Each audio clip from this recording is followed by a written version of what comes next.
I'm Damian Spaulding. I was born in Kingston, Jamaica in the 1970s. That's as close as I'm going to get you to my age. And it was a really trying time where, in essence, political refugees here in Canada, as a result of a lot of upheaval that happened back then. There was a big election between Michael Manley and Siaga. And long story short, the Spaulding name is a very political or popular name, fairly powerful name down in the Caribbean, at least I understand to be. One of my uncles actually stayed made a big name for himself, Lester Spaulding, down in Jamaica. He was chair of RJR, which is pretty much the media empire down there. And then the rest of the family pretty much defected because when I was a kid, I remember the brakes were cut on my car once. I remember this like it was yesterday. I was all probably 3 years old, and my mom grabbed my dad grabbed my mom, and they realized the car isn't stopping. We're going home, and the car wasn't stopping. And then my mom's like, "What do we do?" And it's funny. I regaled this story to my parents when I think I was like 14. And like, "You remember that?" I remember things from even earlier than that. I used to love the Commodores and Three Times a Lady. I used to sing all the time, and I couldn't pronounce lady, so I was Three Times a Later. So if you ever want to, maybe I'll sing that one day for you guys. I remember one time in Jamaica, we had this massive veranda, this porch, and there was this massive bubble that my dad made one time. So I remember things from a very young age, including when the brakes were cut on our car. I'll finish the story. And I remember it's like, what do we do? Do we spin around a couple times? Trying to figure. My dad was figuring out there's a hill there. There's a hill. Long story short, how did it go? My dad stayed in the car with my brother. My mother took me and we jumped out. And then I remember my dad pulling the car up in the driveway thereafter. So the policy back in that time pretty much was a dead man can't vote, right? And so there's a lot of death and despair there. If you look at even the history of Bob Marley, what he did as a musician, it inspired me in many ways because he actually got these two leaders on the same stage at a concert when everyone else was killing one another. He got these two leaders and got them to hold hands and said to the whole audience, "What are you fighting for when your two leaders are here?" So that inspires me still to this day in a lot of things that I do. There are things that musicians and artists can do. There are things that we can do in our popular culture that can change a lot in very positive ways. So my very first day of school, I remember in Jamaica, you have it's forms. It's based off the British system, and so you actually go to school. It's like pre-kindergarten, about 4 years of age when you go to school, three and a half, something like that. I don't remember.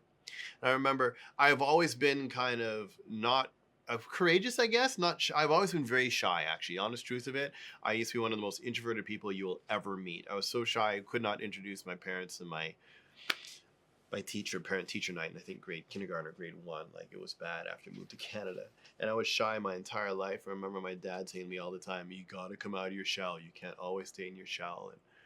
And I finally found my way out of that shell years later when I became an artist and I discovered the stage and I discovered you actually be someone else.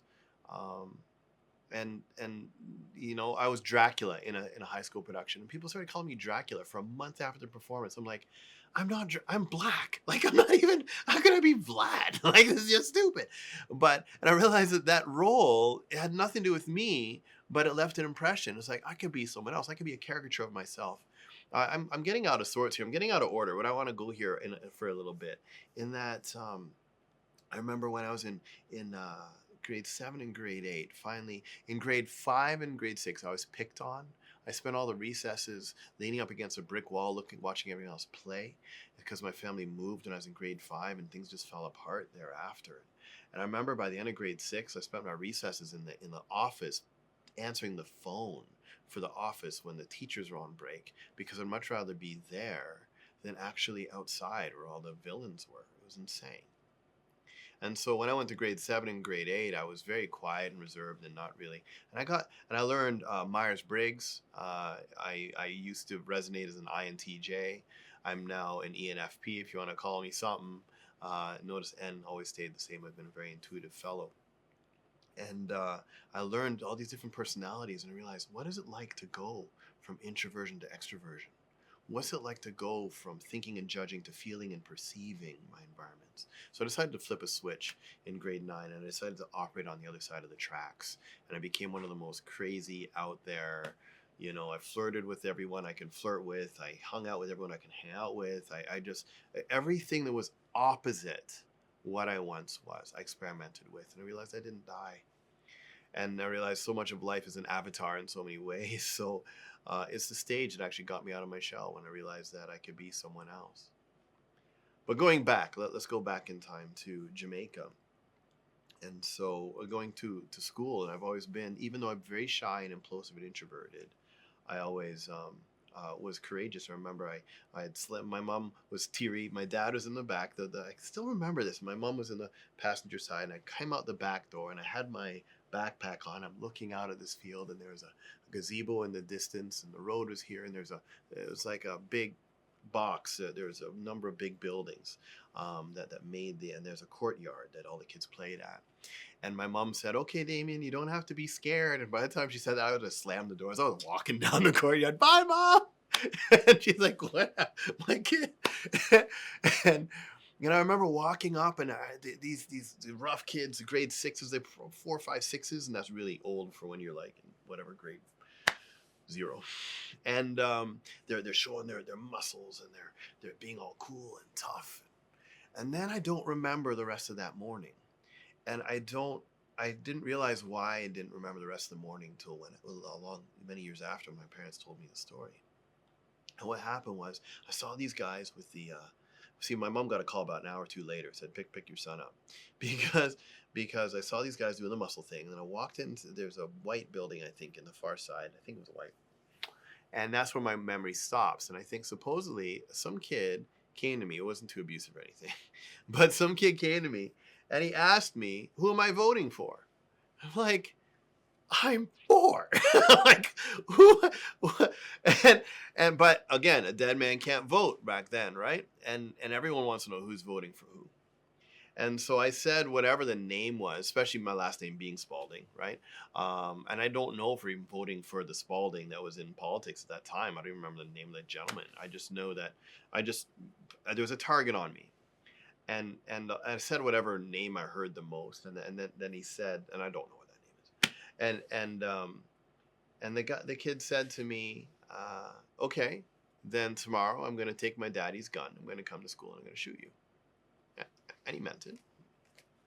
And that's when I found a teacher, because my mom said, if I have any troubles, go to a teacher. So I found a teacher. And I said, "Well, that kid threatened to kill me." And this story is as far as I went, because the rest was told by the teacher, and I'm not going to get into hearsay. But that's to my knowledge what happened. Long story short, then, I didn't go to the second day of school or the third. At that point, that was a straw that broke the camel's back, and it's like, well, it's time to move from Jamaica. Let's get the greener pastures, and let's go to Canada. And so my dad was a computer programmer. He worked at IBM in one of their first mainframe servers, studying eugenics back in that day. Believe it or not, one of the first mainframes there as a programmer. And my mom has come from an accounting secretarial background. So my dad took his career, moved to Canada. And I remember him sending us pictures how beautiful the spring was, because it was spring when he moved, and he was there for 6 months before the family moved, and it was gorgeous. We lived in Kitchener at the time, Cool Shade Drive, this little condo-ish like building in the middle of nowhere, is like multi-story things. And I remember how green the grass was, and how perfectly manicured things were. It was just gorgeous. And so my mom was saying, "Yes, we're going to be there soon enough." And so within 6 months, we moved to Canada, my mom, my brother, and I. I remember the plane ride like it was yesterday. We sat in the back where the smoking section was. I remember the yellow of everything, because everything was yellow back then, and browns. And I remember the smoking section. And we landed at Pearson International at Terminal 1 at that time, which is the international terminal. And after we did customs, and I saw my dad, I was like, Dad, we're so happy to see each other. And my mom starts putting this winter jacket on me. And I'm like trying to take this thing off. Like, what is this? Because I'm this Jamaican kid. The most I've ever seen is long pants, right? And so my mom's like, "You're going to need this. You're going to need this." It's like, what? I don't want to wear it. And mittens and a hat. And so we start going to outside. It turned out we have to land in one of the worst storms in like Canadian history. And so we go outside. And I'll never forget this, because Prior to that, I've never even seen a screen door because I'm just a kid. Everything in Jamaica just opens and closes manually, right? And I'll never forget that door, like 8 feet wide, however tall, because I'm only 4 years old. When it opened, it went like, and it was nighttime, and the snow starts coming in, and I feel the cold, and I ran back into the terminal. My parents had to chase me down. It's like, okay, now you know why you need the jacket, kid. And so it's like, what did we move into? I thought we were gonna see green grass and butterflies. So anyway, so we managed to get in the car, shaking like a leaf. Remember Cool Runnings, the guy with the egg kissing the egg? That was me, shaking like a leaf in the back of the car. And we ended up going to our little mini Egan Drive. Sorry, Cool Shade was in Jamaica. Egan Drive, in Kitchener, and we went upstairs. I remember, I think, but the first snowplow I heard was scary as well. My brother was horrified. Me, I tend to be, a lion amidst lambs a little bit. My brother tends to be that implosive, emotional kind of person. And so I remember hearing the snowplow come. I heard the beep, beep, beep. I never heard that before. And I go upstairs and I look outside and I see this big rotating blue light, and I see the big front of it just hitting the ground on the ground. And my brother's like bawling in the corner. All the firsts of a Jamaican landing in Canada. And we had, I remember am I too far down this path? But so many memories are coming back to me. I remember we had Pampers boxes for night tables in the bedroom for my parents because none of our furniture had arrived. And I grew up in a middle class, I guess lower middle class, turning into a middle class, maybe a little upper middle class family as we kind of went through time. And so I knew what it was like to do really without, a lot of, when kids were getting new sneakers, my parents were gluing the soles back on my feet, that kind of thing, as we're trying to set up in life, and understand the economy of things. Remember, my mom used to watch Price is Right just to understand the difference between Jamaican dollars and Canadian dollars. How much is that fridge? $8,000. No, that's Jamaican dollars. That's 400. It's kind of cool as we work through the adjustment. But long story short, I end up going through that, going through Canada, and my life as an adult has walked across 5 major areas, if I can summarize it, and I'd love to tell you some of these things. One is my artistic side. Another is my software design side, taking after my father. Another one is an education side, which is a natural fulfillment of just who I am and where I'm coming from. I'll get into that. Then there's a media production side of me. And then, of course, there's my family side and my personal side, my spiritual side, which normally don't share too much about. So I'd like to kind of share with you some of these elements so you can get to know me a little bit.